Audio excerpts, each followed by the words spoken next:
নমস্কার, আমি পুষ্পিতা আজকে চলে এসেছি তোমাদের সাথে গল্পে ও আড্ডায়। সকলকে স্বাগত জানাই আমার এই চ্যানেলটিতে। আশা করি তোমাদের অনেক ভালো লেগেছে। এই চ্যানেলটি থেকে অনেক ইনফরমেশনও পাবে, আমি বলেছিলাম।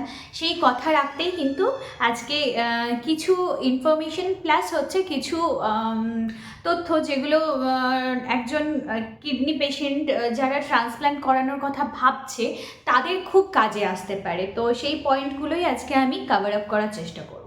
আমাকে অনেকেই অনেক কোয়েশ্চেন করেছে যে আচ্ছা দিদিভাই, যে ডোনার কত পার্সেন্টেজ ম্যাচ হলে তবে একজন রেসিপিয়েন্টকে দিতে পারে। দ্বিতীয় হচ্ছে যে ডোনারেরও কি লাইফ টাইম মেডিসিন চলে। আমার মানে যেহেতু ডোনার আমার মা, তো আমার বাড়ির লোকও অনেকে আমাকে এটা জিজ্ঞাসা করে সবসময় যে আচ্ছা মায়ের কি লাইফ টাইম মেডিসিন, লকটপ মেডিসিন। তো এটা রয়েছে। মায়ের কি খাওয়া দাওয়ার রেস্ট্রিকশনস আমার মতনই, আর মাকেও কি আমার মতনই প্রিকশনস অ্যান্ড অল, এগুলো হাইজিন অ্যান্ড অল এগুলো মেনটেন করতে হয়। তো লটস অফ লাইক একজন ডোনার ডোনেট করার আগে কি কি করতে পারে বা ডোনার ডোনেট করার পরে কি কি হতে পারে, তো সেইগুলো নিয়েই আজকে। প্রথমেই আসি, যদি বলো যে ডোনারের কত পার্সেন্টেজ ম্যাচ করলে পরে একজন ডোনার ডোনেট করতে পারে। দেখো ডোনারের আমি প্রথমেই সবাইকে আগে কনফেস করতে চাই যে আমি ডক্টর না। তো এখানে কোনো একটা বার সেট আপ ডক্টরদের জন্য আছে, ডেফিনেটলি আছে, বাট আমি সেগুলোই এখানে শেয়ার করছি যেগুলো আমি আমার জার্নি পথে দেখেছি বা আমার সঙ্গে হয়েছে। তো এই ক্ষেত্রে আমি এই আনসারটা দেওয়ার প্রয়োজন মনে করলাম। তার কারণ হচ্ছে দেখো, আমার সাথে আমার মায়ের যে দুটো কিডনি টোটাল কাজ করছিল, একটা পার্সেন্টাইল কতটা কি হচ্ছে সেটা ক্যালকুলেট করে নেয় ডক্টরেরা। তো একটা কিডনি ছিল 57% ওয়ার্কিং রাইট সাইড, আর লেফট সাইড ছিল 42% ওয়ার্কিং। তো ডক্টররা কিন্তু কখনোই যেটা বেশি ওয়ার্কিং সে মাই দিক কি তোমার মানে ক্লোজ রিলেটিভ কেউই দিক সেটা দেয় না, অ্যালাউ করে না। যেটা কম ওয়ার্কিং তুলনামূলকভাবে সেটাকে প্রেফার করে, কারণ ডাক্তারদের প্রথম লক্ষ্য হচ্ছে যে কখনোই একজন পেশেন্ট তারা তৈরি করবে না। যেহেতু অলরেডি আমরা একটা পেশেন্ট, তাদের কোনো টার্গেট থাকে না যে সুস্থ মানুষকে কিন্তু পেশেন্ট তৈরি করা, সেই জন্য তারা অ্যাভয়েড করে। তারা যেটা তুলনামূলকভাবে কম কার্যকরী সেটাকে ডোনেট করার সিদ্ধান্ত দিয়ে থাকে। আচ্ছা, রইল যে কত পার্সেন্টেজ যদি ওয়ার্কিং হয়, তো আমার মায়ের তো খুবই ভালো ওয়ার্কিং ছিল। তো যেটা 42% আমি পেয়েছি সেটা তুলনামূলকভাবে অনেক বেটার ওয়ার্কিং। বাট আমার সাথেই প্যারালালি এরকম একজন পরিচিত হয়েছিল। উনি নেপালি ভদ্রলোক ছিলেন, দার্জিলিং থেকে এসেছিলেন এখানে ট্রিটমেন্ট করাতে। তো ওনাকেও ওনার মাই ডোনেট করছিলেন। তো ওনার মায়ের ওয়ার্কিং ছিল 35% আপ। তো ওনার মা আদারওয়াইজ সমস্ত হেলদি ছিল। তো টোটাল 35%, আর আরেকটা আনাদার কিডনি মিলে ওনার মায়ের টোটাল 90% ওয়ার্কিং ছিল। তো মোটামুটি 90% ওয়ার্কিংয়ে যদি ওনাকে অ্যালাউ করে থাকে, তো একটা হোপ তোমরা রাখতে পারো এক্ষেত্রে। কারণ আমাদের এটা মাথায় সবসময় চলে, আমরা ডক্টর দেখো যখন এই পার্সেন্টাইল ক্যালকুলেশনের জন্য টেস্টগুলো হয় না, তখন অলরেডি কিন্তু আমরা ডাক্তারের কাছে যাচ্ছি। কিন্তু প্রবলেমটা কোথায় হয়, ডক্টরের অ্যাপয়েন্টমেন্ট শিডিউল থাকে। এবার আমাদের অ্যাজ এ পেশেন্ট বা পেশেন্ট ফ্যামিলি হওয়ার জন্য মাথার মধ্যে সবসময় একটা চলতে থাকে যে আমি যদি একটু আগে জেনে যাই তো ভালো হয়। যেমন টেস্টের রিপোর্টটা আসার সঙ্গে সঙ্গে আমরা পড়ি, কিন্তু হয়তো বুঝতে পারি না অনেক ক্ষেত্রে। তো এই ভিডিওসগুলো এই রেফারেন্স হিসেবেই কাজে লাগবে, একটা জাস্ট সম্যক ধারণা বা আইডিয়া তোমরা পেতে পারো এখান থেকে। ডোনারের মেডিসিন কি লাইফ টাইম চলে? তো বলবো না, ডোনারের মেডিসিন কিন্তু লাইফ টাইম চলে না। ডোনারকে হার্ডলি 7 দিন কি 10 দিন এর মধ্যে মেডিসিন ডক্টর দেয় অ্যাজ প্রেসক্রাইবড। এর বেশি ডক্টর প্রয়োজন যদি বোধ মনে করে সেখানে ডক্টর মেডিসিন প্রোভাইড করে, আদারওয়াইজ ওখানে স্টপ হয়ে যায়। তো ডোনারের মেডিসিন লাইফ টাইম চলে না একেবারেই। তারপরের কোয়েশ্চেন ছিল খাওয়া দাওয়া অ্যান্ড রেস্ট্রিকশনস। হ্যাঁ দেখো, কোনো একটা অপারেশন আজকে নট অনলি বডির অর্গান ডোনেট, যদি কোনো স্বাভাবিক কোনো অপারেশন হয় সেক্ষেত্রেও তো আমরা আমাদের খাওয়া দাওয়ার কিন্তু খুব সূক্ষ্ম থেকে সূক্ষ্মতর খেয়াল আমরা রেখে থাকি। তো এই ক্ষেত্রেও সেম জিনিসটা অন্তত 1 মাস, আমি রিকোয়েস্ট করব 1 থেকে 2 মাস কোনো যেহেতু এটা কিডনি রিলেটেড, যে কোনো ডিরেক্ট 1 মাস হয়তো কাঁচা স্যালাড বা ফল এগুলো হয়তো যদি পারে একটু অ্যাভয়েড করে, আদারওয়াইজ সঙ্গে সঙ্গে রান্না করে যেরকম পেশেন্ট রেসিপেন্টকেও খেয়াল রাখার জন্য দেখো দেওয়া হয়, সেটা যদি ওই লাইট ফুডগুলো খেয়াল রেখে খেতে পারে, সেটা করলে অ্যাজ আ পার্সন হিসেবে উনি হেলদি এবং সুস্থ থাকবেন। এটা তাকে ভবিষ্যতে দিকে স্বাভাবিক খাওয়া দাওয়া বা তার পছন্দসই খাওয়া দাওয়াগুলো গ্রহণ করতে তাকে আরও হেল্প করবে ভবিষ্যতে।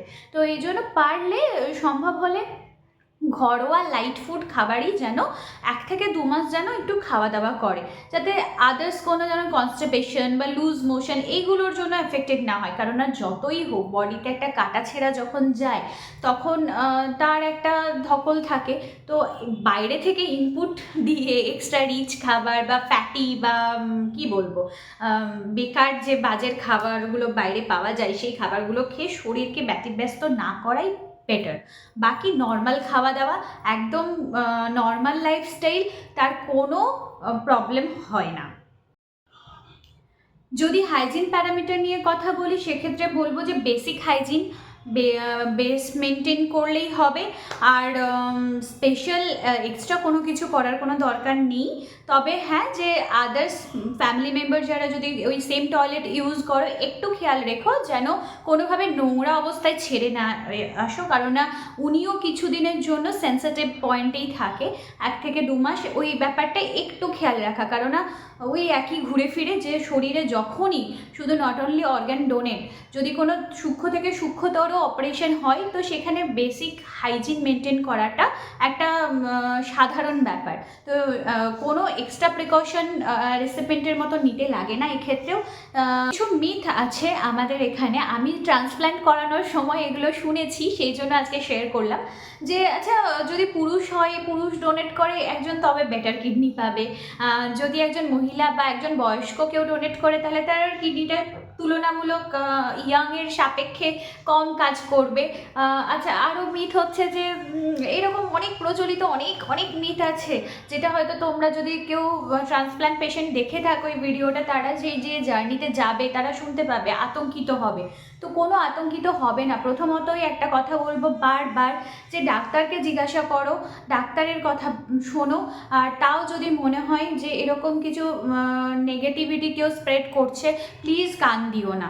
প্রথমত, পুরুষ বা নারী কোনো ম্যাটার করে না, একটা কিডনির ওয়ার্কিং পার্সেন্টেজ সব থেকে ম্যাটার করে বেশি। আর দ্বিতীয়ত যদি বলি যে আকারে বড় ছোট বা ইয়াং বা বয়স্ক লোক, হ্যাঁ 18 থেকে 70 বছর বয়সী মধ্যে যে কেউ তোমাকে ডোনেট করতে পারে, মানে হেলদি ডোনার হলে পরে। কিন্তু হেলদি ডোনারের ডোনেট তো তখন সে করতে পারে না যখন সে হেলদি। তো হেলদি বলেই ডোনেট করছে, তো তার পার্সেন্টাইল অ্যাচিভমেন্টটাই এন্ড অফ দ্য ডে কথা বলে। আর তার সার্বিক শারীরিক সুস্থতা হচ্ছে এন্ড অফ দ্য ডে কথা বলে। আর এটাই কিন্তু নয় যে তোমাকে কিডনি কেউ ডোনেট করলো বলেই সেই কিডনিটা তোমার কাছে লাইফ লং মানে চলবে। এই চলাটা রেসিপেন্ট কীভাবে টেক কেয়ার করছে তার উপরে ডিপেন্ড করছে। কারণ এরকম অনেক আমি শুনেছি যে হয়তো খাওয়া দাওয়া ঠিক করে রেসিপেন্টরা করেনি বা করেনি, সেই জন্য সেই কিডনিগুলো রিজেকশন হয়ে গেছে। তো এটা আনাদার টপিক, আমি ডেফিনেটলি এটা নিয়েও পরে কখনো ডিসকাস করব। বাট আজকে যেহেতু ডোনারের টপিক, যে ডোনার কে দিতে পারে বা কার থেকে নেওয়াটা বেটার, দেখো কেউ যদি তোমাকে অঙ্গ দান করছে, আমার তো মনে হয় এটা প্রাণদান, এটাই অনেক বড় ব্যাপার। প্রথমত, কোনো রেসিপেন্ট এই সময়ে আমার মনে হয় না যে এই মেন্টাল সিচুয়েশনে থাকে যে সে বিচার করবে। তো প্লিজ তোমরা যদি কেউ রেসিপেন্টের ফ্যামিলি দেখে থাকো বা গোয়িং টু বি রেসিপেন্ট যারা, তাদের কখনো মনে হয় এই জিনিসগুলো, এই ধরনের মিথগুলোকে মাথায় প্রশ্রয় দিও না। বিভিন্ন লোকে বিভিন্ন রকম কথা বলবে। হ্যাঁ এক্স্যাক্টলি, আমাদের সমাজে যেরকম আমরা না সবকে নিয়েই চলতে হয়, positive people negative people both are there. তো এই নেগেটিভিটিগুলোর দিকে প্লিজ কান দেবে না। স্ট্রেট ওয়ে তোমার লক্ষ্য হচ্ছে যে তোমার সুস্থ স্বাভাবিক জীবন, তোমাকে যে সুস্থ স্বাভাবিক জীবন দানের জন্য এগিয়ে আসছে, সেটাই তোমার কাছে অনেক বড় ব্যাপার। এই ছিল ডোনার রিলেটেড কিছু তথ্য, যেগুলো আশা করি তোমাদের অনেক সাহায্য করবে। আর তাছাড়াও ডোনারের লিগাল পার্ট প্রসিডিওরস থাকে, হসপিটালের প্রচুর লিগাল ব্যাপার আছে। এগুলো আনাদার পার্টে তোমরা যদি জানতে চাও যে কিভাবে কি করেছি, তার একটা ফ্রেমওয়ার্ক আমি ডেফিনেটলি তোমাদের সাথে শেয়ার করব। এটা একটা সত্যি একটা বড় পার্ট, কারণ টেস্ট তো হয়ে যায়। আচ্ছা, টেস্টের কস্ট কিন্তু মোটামুটি ধরে চলো 1.5 থেকে 2 লাখের মধ্যেই থাকে। তো এটাও একটা বড় কস্ট। তো এটা এতটাই কস্টলি এই টেস্টগুলো হয় যে আমরা বারবার কিন্তু ডোনারদেরকে চেঞ্জ করার অপশানস পাই না, কেননা এটা প্রচুর, এমনিতেই এই ট্রিটমেন্ট প্রচুর খরচা সাপেক্ষ। তো সেক্ষেত্রে এটা অনেকটা বড় ব্যাপার।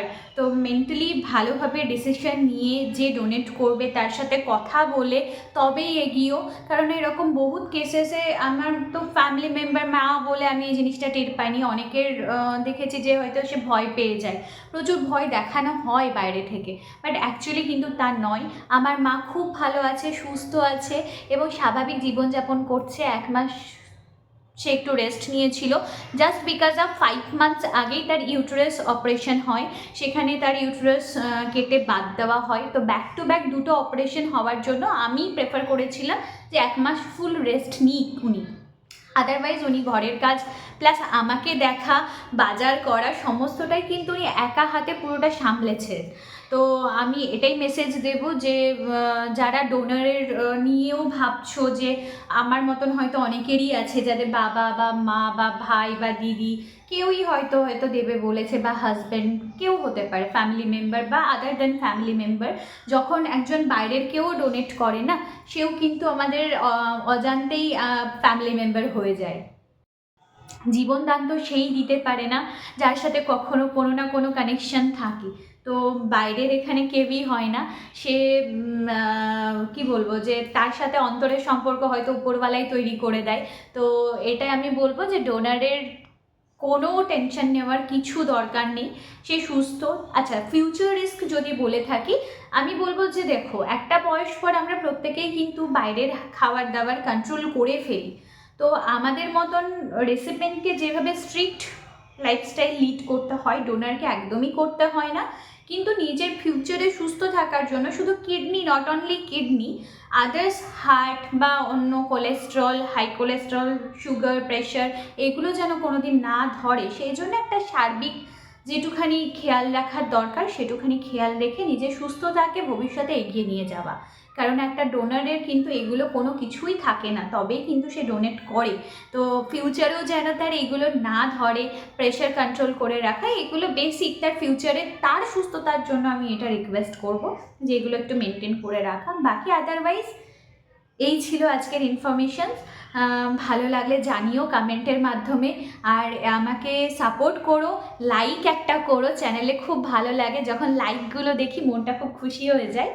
আর সাবস্ক্রাইব তো যদি তোমাদের মনে হয় যে না এটা কোনো মিনিংফুল বা মেসেজ তোমরা পাচ্ছ বা কাউকে উপকার হবে, তো প্লিজ একটা শেয়ার আর সাবস্ক্রাইব করে দিও চ্যানেলটাকে।